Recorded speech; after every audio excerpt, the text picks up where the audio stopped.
Alright. Welcome back, you inglorious bastards and magnificent bitches. It has begun! And other things, you blobs, you ghouls, you goblins.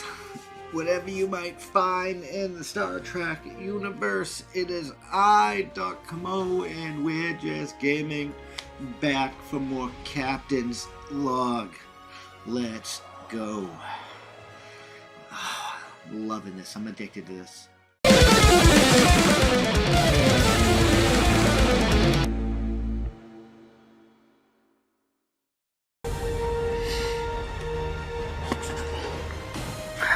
Alright, so we're going to do this a little bit differently. We have, first of all, we have a dice cam. I no longer have to take pictures. This should speed things up immensely. Immensely. I'm loving it. But let's recap. Let's recap real quick. So, mission number 2, a phase in history. I answered all these questions, but if you're wondering for the theme, I'll put it up there for a second. You guys can read it. So here's the teaser. The scene opens in space as a massive spatial anomaly erupts from subspace into normal space. And as the scene unfolds, the perspective shifts to inside a trapped Voth ship, a magnificent and advanced vessel adorned with Voth technology and architecture. Within a dimly lit corridor, the soft hum of machinery echoing through the metallic surroundings. And the ship's interior is a testament to the Voth scientific and technological prowess. At this moment, a Voth soldier adorned in distinctive Voth armor and armed with energy weapons. The situation is tense as Voth soldiers move cautiously through the dim lit corridors, their sharp reptilian eyes scanning for any sign of the mutinous, distant origin theorists. Scientists. The perspective shifts again to inside the dimly lit compartment. The air is thick with tension as a small group of Voth distant origin scientists huddle together. Dr. Saren and Dr. Lyra, the mates, exchange worried glances but remain steadfast in their resolve. The child clings to Dr. Lyra's eyes wide in fear. Right, sorry. I had to take a break there for a second. Moving on. Dr. Saren whispering, Lyra, we have to hold on. A theory is too important to let them silence us now. Dr. Lyra nodding, I know, Saren. We can't back down. Our child's future depends on it. The muted sounds of Voth soldiers moving through the corridors outside grow closer, and the barricade shatters under the force of the nearby explosion. Child whispering, Mama, Papa, what's happening? Dr. Saren kneeling to reassure the child it's going to be alright, my little one. We're just trying to keep everyone safe. Dr. Lyra tightens her grip on the child, her eyes never leaving the barricade. The distorted broadcast of the Voth's SOS signal crackles overhead, a stark reminder of the perilous situation. Dr. Lyra whispering, Saren, if we don't make it out of this, promise me you'll continue our research. The truth about our origins must be known. Dr. Saren firmly, I promise, Lyra, I won't let our sacrifice be in vain. Outside the compartment, the mutiny's scientist voices grow louder, arguing over the ship's controls and the fate of the Voth brethren, the fate of their brave scientists, and the child hangs in the balance as they cling to their beliefs and their hope for a better future when we're all Voth see Earth as home. Which brings us to Strategic Operations Officer's Log, Stardate 79857.2, and yes, that's correct, this is happening alongside the first episode that we just went through, alongside what was going on with Shrelix and the Ambassador. The shuttlecraft Neelix executed its arrival to Cardassia Prime with punctuality, picking me up as per schedule. The designated pilot, Lieutenant O'Brien, displayed the same characteristic expertise expected of our Cardassian officer corps, surprising for a human, and exemplified impeccable service. As we proceeded on course to rendezvous with USS Dakota for the commencement of my duties in the officer exchange program, an unexpected and concerning development unfolded. Our journey brought us into the proximity of a spatial rift, a phenomenon notorious for its predictable nature. The discharge of plasma eddies emanating from the rift's focal point has introduced formidable navigational challenges. To compound matters, we intercepted an enigmatic signal characterized by a sequence of cryptic tonal patterns. The sophisticated computer system of the Neelix identified the signal as a distress call from old Earth, designated as an SOS. The SOS transmission has unveiled the presence of an entangled vessel ensnared within one of the turbulent plasma eddies. Striking the vessels exhibits distinct signatures akin to the renowned Voth city ship encountered by the USS Voyager in the distant Delta Quadrant. We approach this enigmatic anomaly with the utmost caution, cognizant of our duty to extend assistance provided circumstances permit such an endeavor. And you read that right. Our strategic operations officer is a Cardassian, Glenn, in the officer exchange program, and Lieutenant O'Brien is O'Brien's son. So that is the beginning. That's what's going on. That's where we find ourselves, old Morse code with a calculated mind, and we're gonna make some rolls and figure out what's going on. Let's get that probability matrix up. Alright, so let's get crack-a-lackin'. Let's get back here. So first off, we know that Daruk is just gonna tell O'Brien to conduct a highly detailed sensor sweep. Now, the thing is, he's probably, we'll say 50-50 because he is Starfleet trained, but he has concerns whether or not he's not going to want to rush in, or he's going to suggest, will he suggest just going in there blazing? 18. No he won't. Oh, well. I didn't roll it in the right thingy, but 18. So he won't. So, will he do what the Glenn asks? No, he will not do what the Glenn asks. Alright, so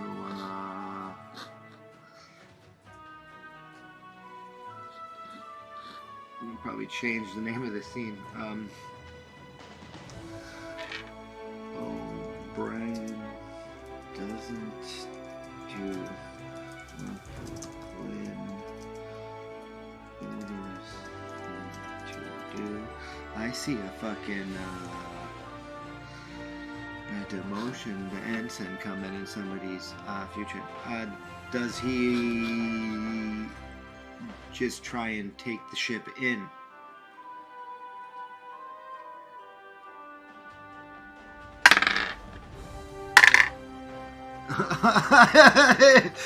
A fucking one, really? Yes, he takes the ship in. Goddamn. Radicals are planning to. I don't care about Iranian radicals, phone. I'm playing Star Trek.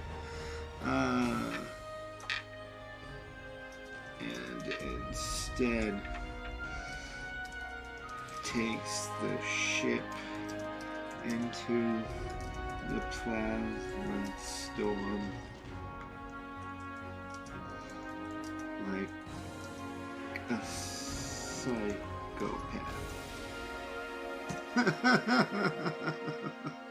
We'll get better words later.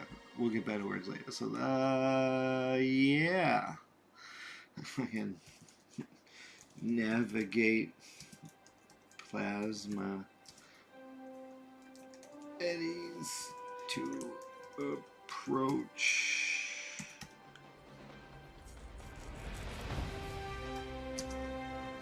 ship. Well, this is engines and con,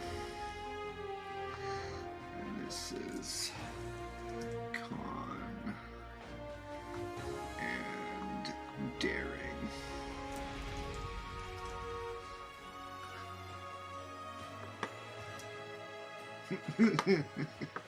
This is not going good.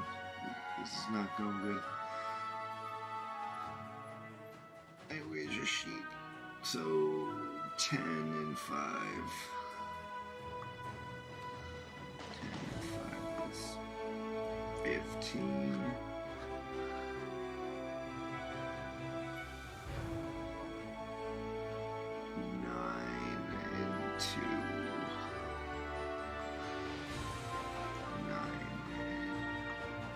2 is 11. All right, so we're gonna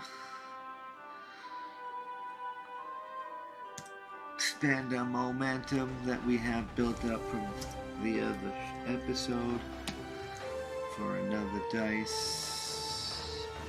Actually, it would probably be better if I put that here. We got 3 dice for O'Brien. We got 1 dice for the ship. And O'Brien, you better not get us killed. What are you doing, my man?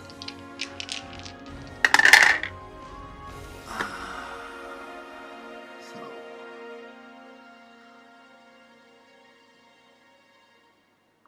The ship failed.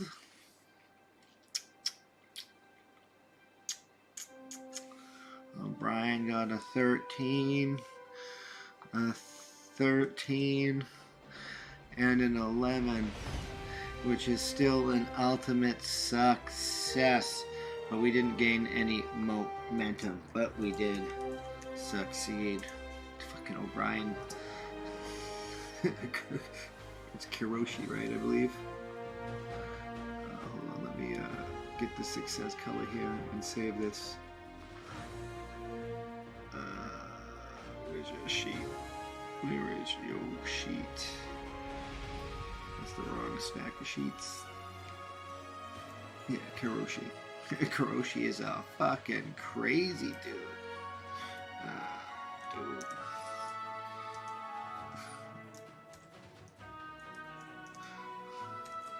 O'Brien expertly in extreme fashion navigates the plasma eddies until close enough to take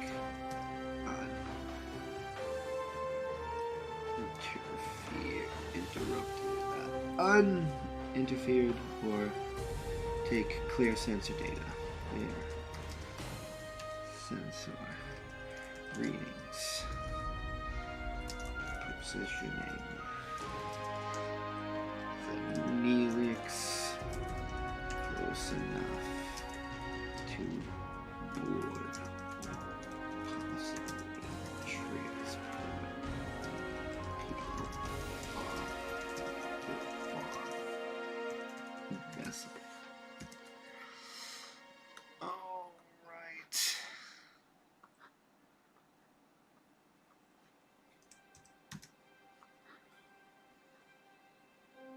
I can't believe that just happened. Well, I don't even have to do 50-50. He is not going to be happy about that. Not going to be happy about that at all. But that is task 1 complete. Task 1 is complete. But yeah, the flow of this is going much better. Recording it in pieces and tasks and stuff and piecing it together and getting it out to you in the same 30-minute chunks. It's working much better.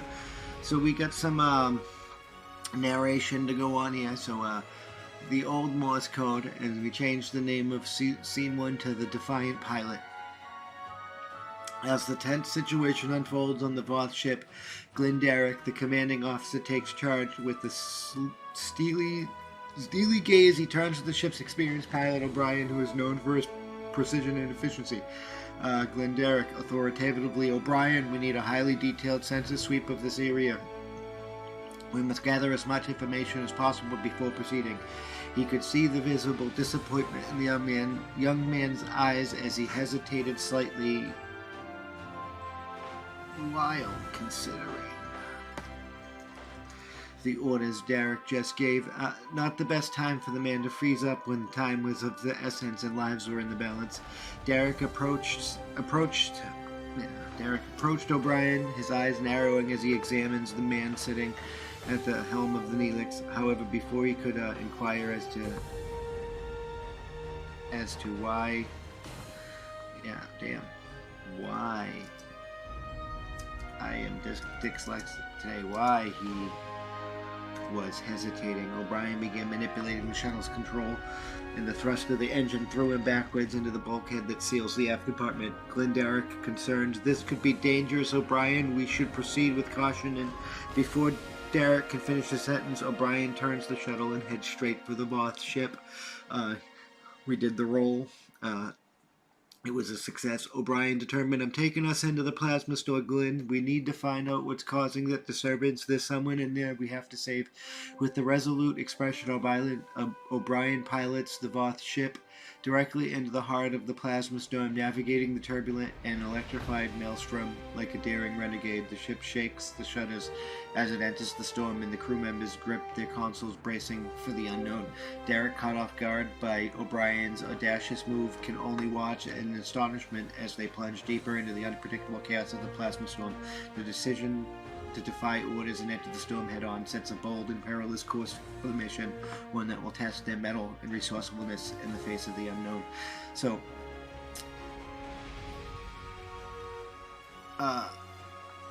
Derek is both impressed by the phenomenal feat of piloting that O'Brien just pulled off, but he's also highly disappointed at the lack of respect for his thing. So he's going to try and command respect, but he's going to do that in an interesting way.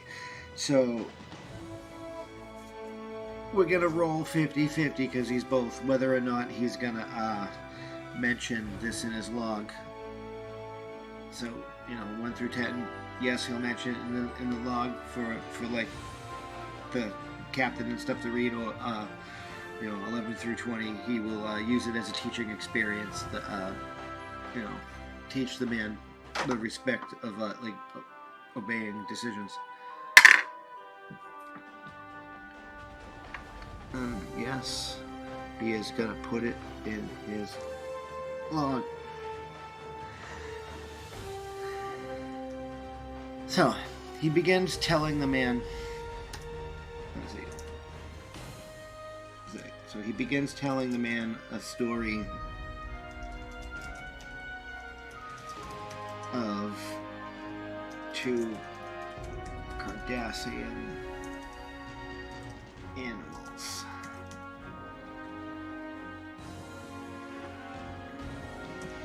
And it's kind of a reverse scorpion and the snake.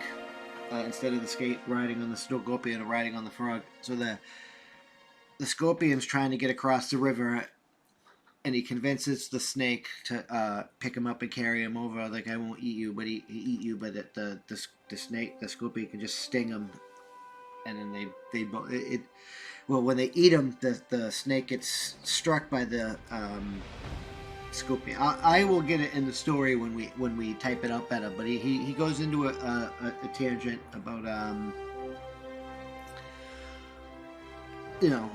why you should fucking follow specific orders on how things should work out, or there'll be epic failure, and we'll play that along. But he's gonna actually use that last bit of momentum we have to do that, and he's also gonna, because he's a Cardassian and he can sound threatening even when non-threatening. He's gonna grab another die. He's gonna get 4 dies. So let's get this task in order.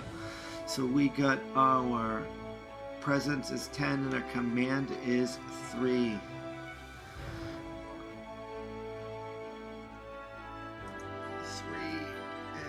10. Target is 13.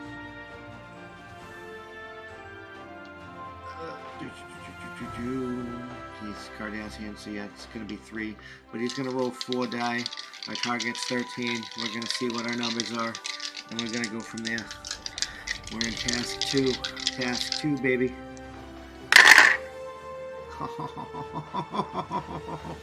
Oh, that's a complication.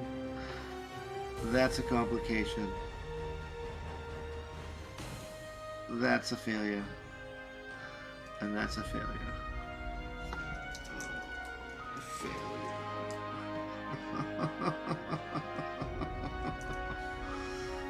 Oh,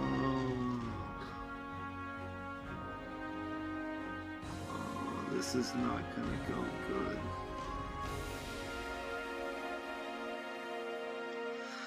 I'm gonna have to figure out what that does. But yeah, I'm gonna spend threat on O'Brien because he just made the mission more difficult. There's gonna be more things going forward.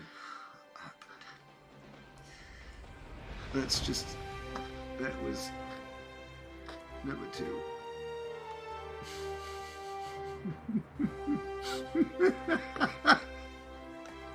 O'Brien, what are you doing? What are you doing, O'Brien? What the hell are you doing? I was rooting for you, but you're getting demoted first thing. First damn thing. O'Brien.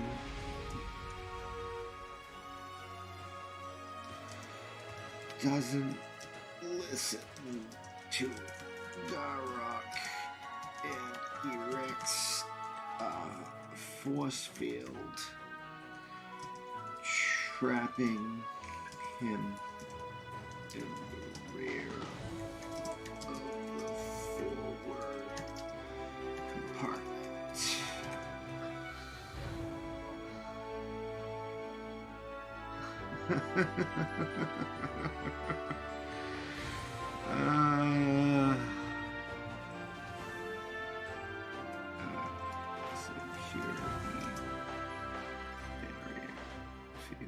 Security field. We'll just say security field.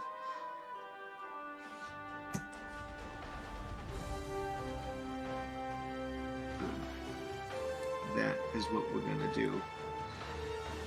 I don't know, that's probably like, that's like a 6. Let's see how much threat we're gonna do, because that's probably like 4 threat. Oh yeah, it's rolled 6. I didn't roll that in there, but it's a 6. We're just gonna say that's all the threat, because the man's gonna leave, and take the phaser rifle and from the compartment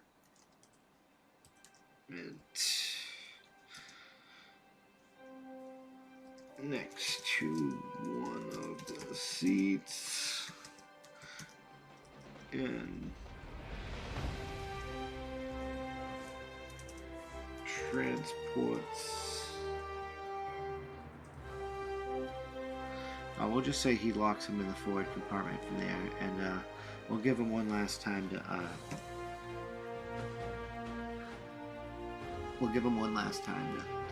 to figure that out moving forward. So the dice just never go our way, does it?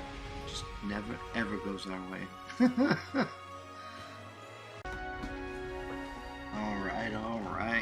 Alright, let's move right along, get this next task going. Task roll 3. We're getting through this one quick. I mean, we're getting in the swing of things and how things are going, and I don't have to stop to take pictures and stuff. So, inside the shuttlecraft, the plasma raged outside the view screen, casting an eerie shifting light across the cramped interior. Dark's Cardassian features were etched with the complex blend of emotions as he watched O'Brien his human comrade and pilot navigate the perilous currents. Derek whispered to himself, impressive but insubordinate. The view of O'Brien's remarkable piloting skills was undeniable, and Derek couldn't help but be awed by the human's dexterity and resolve, yet the Cardassian officer's disciplined upbringing made him highly critical of O'Brien's disregard of the chain of command. Derek, low voice, addressing O'Brien. Lieutenant O'Brien, your piloting skills are commendable, but this blatant disregard for protocol troubles me deeply. O'Brien's gaze remained focused on the controls. His hands moved deftly as maintained their course through the plasma eddy. However, he spared a brief glance at Derek, clearly expecting a reprimand. O'Brien grinned. Come on, Derek, sometimes you have to trust your gut. But Derek had more than just a reprimand in mind. He leaned closer to O'Brien, his voice a mix of sternness and storytelling, as he began to share fable. And he's not really close to him. He's still in the back area. He just leaned in, just trying to, put that emphasis on it. Derek's low narrating allowed me to tell you the story of the Tarek and the Goralian Sand Screamer. The first is a disciplined Tarek, a creature that thrives in a structured environment. It follows the lead of the alpha male, embodying the value of obedience and the importance of following instructions. Derek's voice grew more somber as he continued the dim lighting of the shuttlecraft, adding the weight to his words. Derek's low voice narrating. The other is the Galurian Sand Screamer, agile and adaptable, but often solitary and driven by its own instincts. O'Brien's grin faded as he listened, something Derek hoped was a realization of the deeper meaning of his words. Derek, his low voice narrating. One day, Donner comes up with a brilliant way to get across the river on the other side of the bank. Becomes a brilliant way to get the screamers. They would swim across, but it would bit down the Tarnak's poison, would paralyze the screamer, and they both would drown. Suffice it to say, the screamer bit down when he should have simply followed orders. Derek just watched the young man, hoping for the signs. His words had reached him. In the dimly lit confines of the forward compartment, tension hung heavily in the air. Brennan Pryor, his brow frowned. With determination, moved swiftly to erect a security field, his fingers dancing across the control panel. The soft hum of machinery filled the room, and the field began to materialize, a shimmering barrier that separates him from Derek. O'Brien, resolute. We can't afford any risks, Derek. I'm sailing off this section, so I'm sure you can't keep me from helping them. Derek, on the other side of the security field, pressed his palm against the transparent barrier, his eyes reflecting a mix of fear and desperation. His voice, edged with uncertain urgency, echoed through the compartment. Derek pleading, O'Brien, if you truly intended to go through with this course of action, it's safer for us to face whatever lies ahead together rather than alone. We're stronger as a team, and he's going to try and plead with him. So this one's a little bit different. It is a command insight roll. As you can see, we already have it set up. It is more difficult. So we are going to give some threat here. Oh, this one somehow got deleted from the end of the thing. Here. Boom. I believe we have one. No, we have none left. No momentum left. And we're going to give you 3 momentum to grab 2 dice. Because our target is 12. I mean, this might not go our way. I mean, things haven't been going our way since we began, so, we'll see. We'll see how that goes for us. So there. I haven't looked yet. 14. Nope. That's good. That's really good. Oh, and that's good. That's a critical success. 3 successes. 1 momentum. We got a success. I like it. I like it a lot. Oh yeah. We have succeeded in convincing O'Brien to let us go and follow our orders. So now the next one we can do the scan, and then we can actually fucking figure out how to get onto this ship, and we can move forward. I'm fucking loving it. Alright, let's move on to the next task. I'm getting in the swing of things. We're getting in the flow. I'm enjoying this immensely. We got another write-up. O'Brien regards Derek skeptically, aware of his risks involved in trusting someone who has caused such chaos on the ship. The background of him on the Starship systems fills the tense silence between them. So O'Brien's still on the thing that Derek's messed up. Before I publish this anywhere or put it on anything, I'm gonna mess up Instagram, but O'Brien firmly, Derek, your actions have already cost us some precious wee bit of time we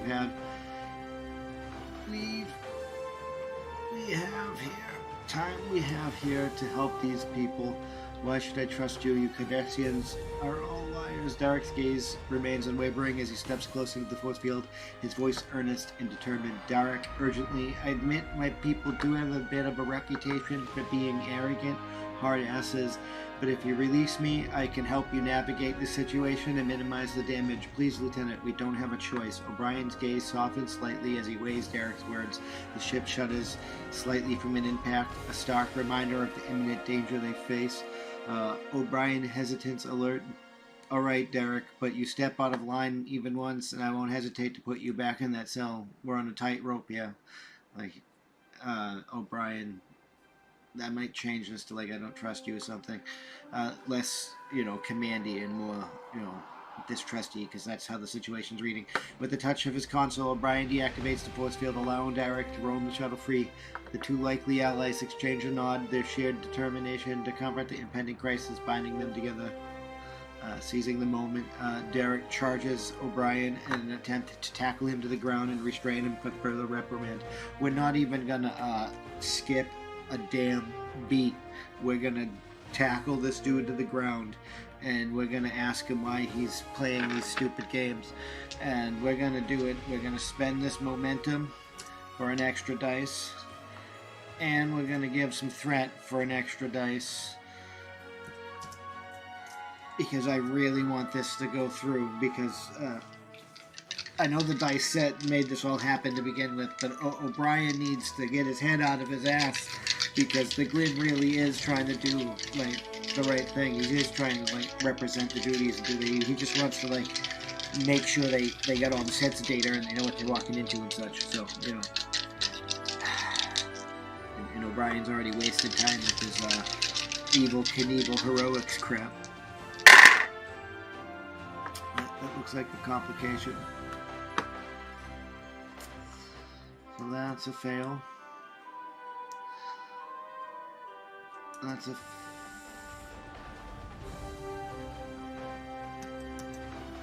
pass. That's a complication. And that's a critical success. So 2, 3, that's 1. I'm going to use that momentum to buy off that complication, and we're going to call this a success.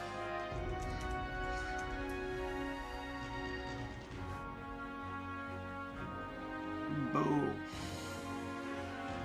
We have successfully tackled O'Brien to the ground. Come down here. Boom. And put a knife to his throat.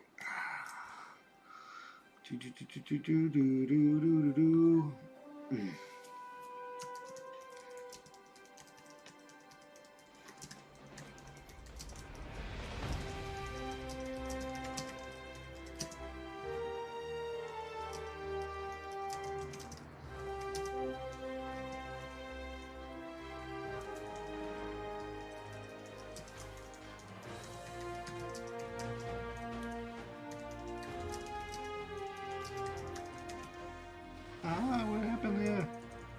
What happened there?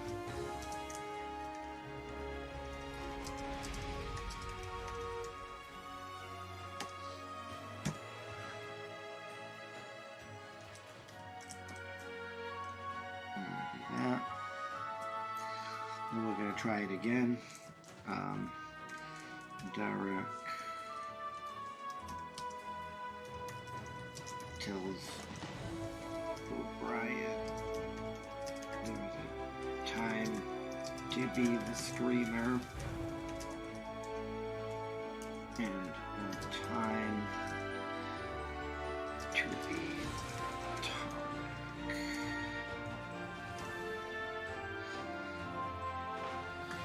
Now's the time for the Tarnak, or everyone will die. And now is the time to be a Tarnak. Everyone die.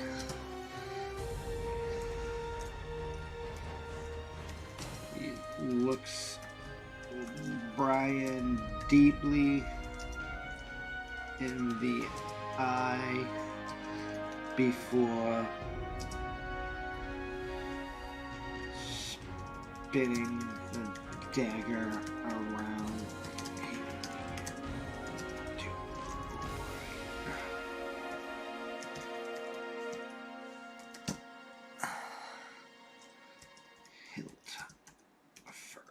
We'll add dialogue as always when we do the thingies, but this is what we got. I don't know why that keeps happening to me.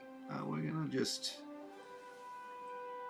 drop this down to signal, and I think we're gonna take this out because it always happens.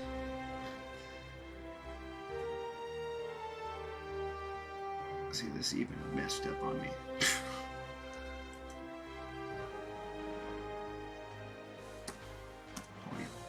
5. Alright. Task roll 5. Command presence.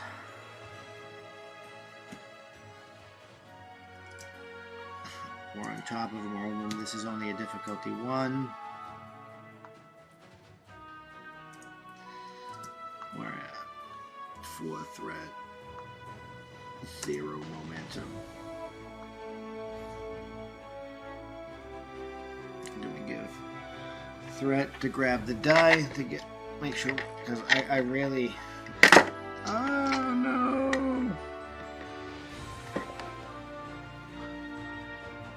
Alright, fixed it. I really want this to work out because this is going to be the end of this episode and the end of the act.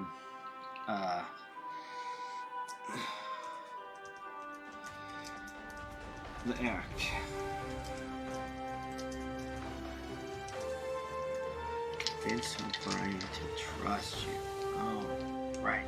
So we're gonna grab 2 more die. We might have to fight more things later on with that, but we can't have O'Brien playing these stupid fuck games.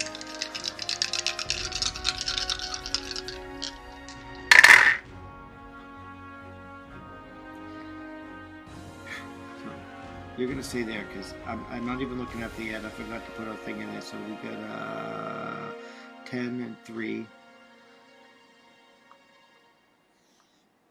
3, 10, minus 13. So we got a success, a momentum, a complication, which we're going to buy off with that momentum, and a success, which is momentum. So we come out with 1 momentum and a success.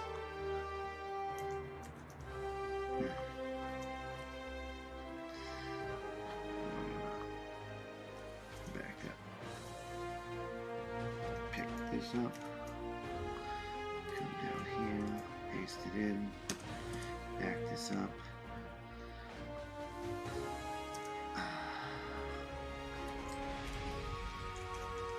Brian begins to understand and takes the dagger and apologizes. Yay, we have done it.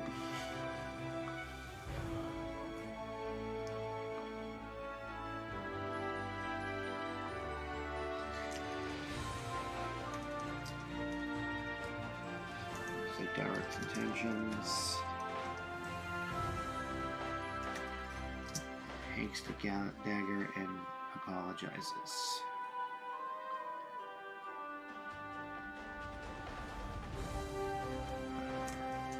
Darrock explains the meaning of the dagger and gives it to Brian permanently. I'm gonna have to change that, but that is where we are at. As always, I'm Doc Camo. We're just gaming, and we'll see you in the next Captain's Log. Peace.